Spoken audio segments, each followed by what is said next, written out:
Welcome to VNT. Please subscribe and hit the bell icon for more breaking updates. Let's talk about Norway, a land of fjords, happy people, and the Nobel Peace Prize. You'd think giving out a peace prize would be uncontroversial. You'd be wrong. In 2010, the Nobel Committee awarded the prize to Liu Xiaobo, a Chinese activist imprisoned for demanding democracy. China was furious. They saw it as a direct insult from Norway. At the Oslo ceremony, Liu's empty chair became a global symbol of China's anger.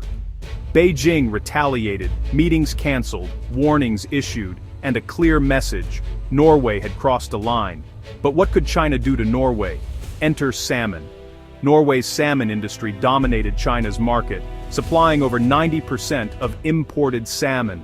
After the Nobel incident, China quietly lost its appetite for Norwegian fish. No official boycott, just endless paperwork, new rules, and mysterious delays at Chinese ports. Norwegian salmon shipments were suddenly problematic, held up for extra tests, and left to spoil.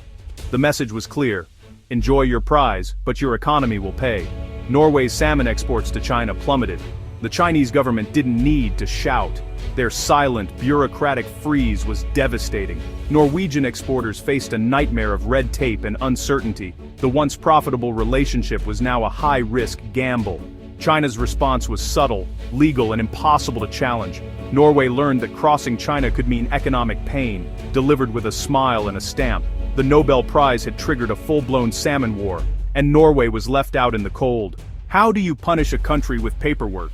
China showed Norway exactly how. After the Nobel drama, Norwegian salmon was stuck at Chinese ports, inspected for imaginary problems. Shipments spoiled as officials claimed to protect public health. No official sanctions, just endless, unpredictable delays. Norway couldn't prove it was punishment. The reasons were always vague. Customs forms were rejected, licenses delayed, and regulations changed overnight. Exporters lost millions as their fish rotted on docks. The Chinese market became a bureaucratic minefield. Norwegian companies gave up, unable to navigate the red tape. The chilling effect spread. It wasn't just about salmon anymore. China's message to the world was clear: cross us, and we'll quietly squeeze your weak spot. All perfectly legal, all deniable. Norway's prized salmon industry was frozen out of its most lucrative market. The economic deep freeze was total. Norway's economy shivered and the world took note. The cost of a prize was measured in lost jobs and spoiled fish. The numbers tell the story.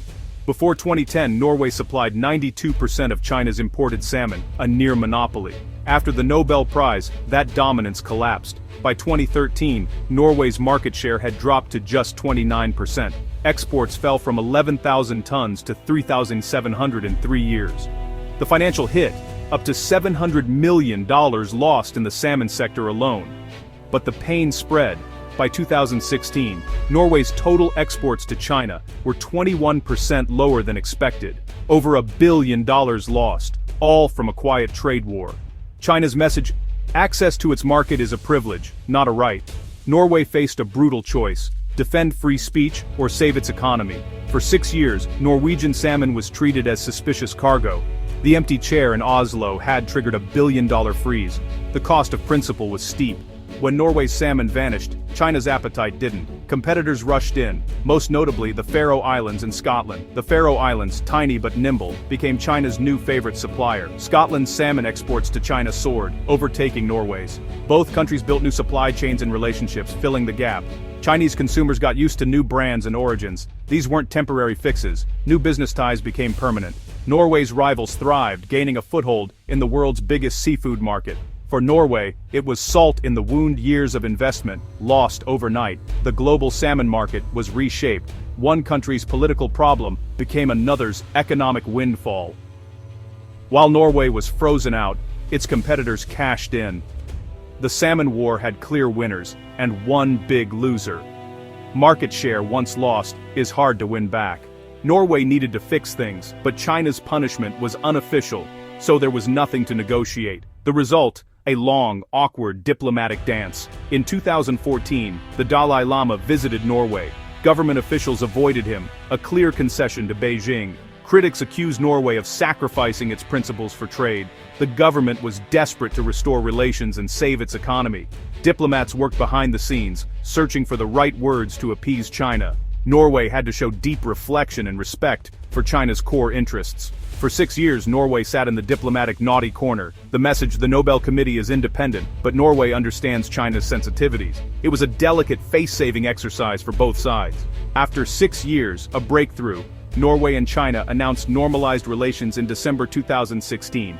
Norway pledged respect for China's sovereignty and deep reflection on past events. The apology wasn't explicit, but it worked. Suddenly, salmon shipments flowed smoothly again. Customs delays vanished, and the Chinese market reopened.